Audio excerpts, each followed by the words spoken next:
Michael Jackson ایک ایسا انسان تھا جو نظام فطرت کو شکست دینا چاہتا تھا۔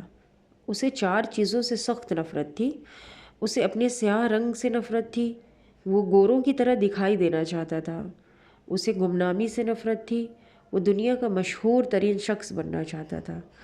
اسے اپنے ماضی سے نفرت تھی، وہ اپنے ماضی کو اپنے آپ سے خرچ کر الگ کر دینا چاہتا تھا۔ اسے عام لوگوں کی طرح 70-80 برس میں مر جانے سے بھی نفرت تھی، وہ 150 سال تک زندہ رہنا چاہتا تھا۔ وہ ایک ایسا گلوکار بننا چاہتا تھا جو 150 سال کی عمر میں لاکھوں لوگوں کے سامنے ڈانس کرے، اپنا آخری گانا گائے، 25 سال کی گرل فرینڈ کے ماتھے کا بوسہ دے اور کروڑوں مداحین کی موجودگی میں دنیا سے رخصت ہو جائے۔ مائیکل جیکسن کی آنے والی زندگی ان 4 خواہشوں کی تکمیل میں بسر ہوئی۔ اس نے 1982 میں اپنا دوسرا البم تھرلر لانچ کیا۔ یہ دنیا میں سب سے زیادہ بکنے والا البم تھا۔ 1 ماہ میں اس کی 6.5 کروڑ کاپیاں فروخت ہوئی تھیں اور یہ Guinness book of world record کا حصہ بن چکا تھا۔ مائیکل جیکسن اب دنیا کا مشہور ترین گلوکار تھا۔ اس نے گمنامی کو شکست دے دی تھی۔ مائیکل نے اس کے بعد اپنی سیاہ رنگت کو شکست دینے کا فیصلہ کیا اور پلاسٹک سرجری شروع کر دی۔ امریکہ اور یورپ کے 55 جوڑی پلاسٹک سرجنز نے اس کو خدمت انجام دی۔ یہاں تک کہ 1987 تک مائیکل جیکسن کی ساری شکل و صورت، جلد، نقوش اور حرکات و سکنات بدل گئی۔ سیاہ فام مائیکل جیکسن کی جگہ گورا، چٹا اور نسوانی نقوش کا مالک ایک خوبصورت مائیکل جیکسن دنیا کے سامنے آ گیا۔ یوں اس نے اپنی سیاہ رنگت کو بھی شکست دے دی۔ اس کے بعد ماضی کی باری آئی۔ مائیکل جیکسن نے اپنے ماضی سے بھاگنا شروع کر دیا۔ اس نے اپنے خاندان سے قطع تعلق کر لیا۔ اس نے اپنے ایڈریس تبدیل کر لیے۔ اس نے کرائے پر گورے ماں باپ حاصل کر لیے اور تمام پرانے دوستوں سے بھی جان چھڑا لی۔ ان تمام اقدامات کے دوران جہاں وہ اکیلا ہوتا چلا گیا، وہاں وہ مصنوعی زندگی کے گرداب میں بھی پھنس گیا۔ اس نے خود کو مشہور کرنے کے لیے ایلوس پریسلے کی بیٹی لیزا میری پریسلے سے شادی کر لی۔ اس نے یورپ میں اپنے بڑے بڑے مجسمے بھی لگوا دیے اور اس نے مصنوعی طریقہ تولید کے ذریعے ایک نرس ڈیبی رو سے اپنا پہلا بیٹا پرنس مائیکل کو بھی پیدا کروا لیا۔ ڈیبی رو کے بطن سے اس کی بیٹی پیرس مائیکل بھی پیدا ہوئی۔ اس کی یہ کوشش بھی کامیاب ہو گئی۔ اس نے بڑی حد تک اپنے ماضی کو بھی خرچ کر اس سے جان چھڑا لی۔ لہٰذا اب اس کی آخری خواہش کی باری تھی۔ وہ 150 سال تک زندہ رہنا چاہتا تھا۔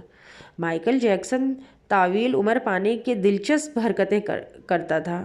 مثلاً وہ رات کو آکسیجن ٹینٹ میں سوتا تھا۔ وہ جراثیم، وائرس اور بیماریوں کے اثرات سے بچنے کے لیے دستانے پہن کر لوگوں سے ہاتھ ملاتا تھا۔ وہ لوگوں میں جانے سے پہلے منہ پر ماسک چڑھا لیتا تھا۔ وہ مخصوص خوراک کھاتا تھا اور اس نے مستقل طور پر 12 ڈاکٹر ملازم رکھے ہوئے تھے۔ یہ ڈاکٹر روزانہ اس کے جسم کے ایک ایک حصے کا معائنہ کرتے تھے۔ اس کے خوراک کا روزانہ لیبارٹری ٹیسٹ بھی ہوتا تھا اور اس کا اسٹاف اسے روزانہ ورزش بھی کراتا تھا۔ اس نے اپنے لیے فالتو پھیپھڑوں، گردوں، آنکھوں، دل اور جگر کا بندوبست بھی کر رکھا تھا۔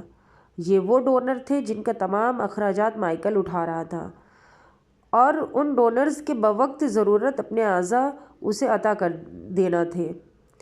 چنانچہ اسے یقین تھا کہ وہ 150 سال تک ضرور زندہ رہے گا۔ لیکن پھر 25 جون کی رات آئی، اسے سانس لینے میں دشواری پیش آئی۔ اس کے ڈاکٹرز نے ملک بھر کے سینئر ڈاکٹر کو اس کی رہائش گاہ پر جمع کر لیا۔ یہ ڈاکٹرز اسے موت سے بچانے کے لیے کوشش کرتے رہے لیکن ناکام ہوئے تو ہسپتال لے گئے۔ وہ شخص جس نے 150 سال کی منصوبہ بندی کر رکھی تھی، جو ننگے پاؤں زمین پر نہیں چلتا تھا، جو کسی سے ہاتھ ملانے سے پہلے دستانے چڑھا لیتا تھا، جس نے 25 برس تک کوئی ایسی چیز نہیں کھائی تھی جس سے ڈاکٹروں نے اسے منع کیا ہو، وہ شخص صرف 50 سال کی عمر میں اور صرف 30 منٹ میں انتقال کر گیا۔ اس کی روح چٹکی کے دورانیے میں جسم سے پرواز کر گئی۔ مائیکل جیکسن کے انتقال کی خبر گوگل پر 10 منٹ میں 8 لاکھ لوگوں نے پڑھی۔